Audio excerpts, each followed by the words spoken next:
ભાજપની આંતરિક લડાઈ આખા ગુજરાતમાં ચરણસીમા પર છે. ક્યાંક અમરેલીમાં લેટરકાંડ થાય છે, ક્યાંક સાઉથ ગુજરાતમાં પત્રિકાઓ છપાય છે, ક્યાંક બીજી જગ્યાએ પેનડ્રાઈવ વહેંચીને એકબીજાની પર કાદવ ઉછાળવાથી લઈને એકબીજાને રાજકીય રીતે ખતમ કરવા માટે આખા ગુજરાતમાં ભાજપની આંતરિક જે લડાઈ છે ગેંગવોરનું સ્વરૂપ લઈ ચૂકી છે. આજે જે ગોંડલનો બનાવ બન્યો એ રીતસર ગુજરાતમાં ગુંડારાજ હોય એવી સ્થિતિનું નિર્માણ આપણે બધાએ પ્રત્યક્ષ આંખે જોયું છે અને મીડિયાના માધ્યમથી આખી દુનિયાએ જોયું છે. આ ભાજપની આંતરિક ગેંગવોર હતી. આંતરિક ગેંગવોર જાણે ગુંડારાજમાં જાહેરમાં એકબીજા પર મારામારી થાય, જાહેરમાં ગાડીઓના કાચ તૂટે, જાહેરમાં એકબીજાની હત્યા કરવા સુધીના પ્રયત્નો થાય, એ જ બતાવે છે કે ગુજરાતમાં કાયદાનું શાસન નથી, પોલીસ અને પ્રશાસનનો કોઈ પણ જાતનો ડર નથી.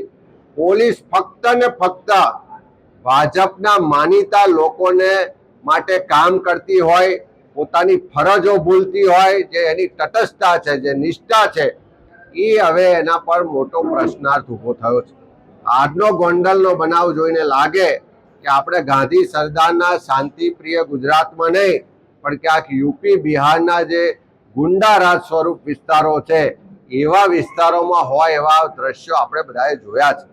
ગુજરાતના મુખ્યમંત્રી એમ કે મૃદુ ને મક્કમ છે, પણ ગુજરાતમાં જે રીતે ગુંડારાજ વધી રહ્યું છે એનાથી હું 100% કહું છું કે ગુજરાતની સરકાર સરેઆમ નિષ્ફળ રહી છે. ગુજરાતના ગૃહમંત્રી જાહેરમાં નાના નાના લોકોના વરઘોડા કાઢવાની શેખીઓ મારે છે, પણ આ ગોંડલમાં જે ગુંડાઓ ખુલ્લેઆમ ગુંડાગર્દી કરે છે, આ ગોંડલમાં આજે આખા ગુજરાતની જે ગેંગવોર જોવા મળી, ભાજપની આંતરિક ગેંગવોર, તો આમના વરઘોડા નીકળશે કે કેમ? આમની પર કોઈ કાર્યવાહી થશે કે કેમ? કે સામાન્ય લોકો પર કાર્યવાહી કરી અને એના વરઘોડા કાઢીને વાહવાહી મેળવો છો, પણ ગુજરાતમાં કાયદો વ્યવસ્થાની પરિસ્થિતિના જે લીરે લીરા ઉડાડે છે, પોલીસ પ્રશાસનને સરકારની જાહેરમાં આબરૂ લે છે, જાહેરમાં ગુંડાગર્દી થાય છે, ભય અને ડરનું સામ્રાજ્ય પ્રસ્થાપિત કરવાનો પ્રયત્ન થાય છે, અને જે આંતરિક ગેંગવોર ભાજપની આજે આખી દુનિયાએ જોઈ છે, હું માનું છું કે આ સરકારની ગૃહ ખાતાની સરેઆમ નિષ્ફળતા છે. અને જો રાજ્યના ગૃહમંત્રી આને રોકી ના શકતા હોય તો ગૃહમંત્રીને પોતાની ખુરશી પર રહેવાનો 1 મિનિટ પણ અધિકાર નથી.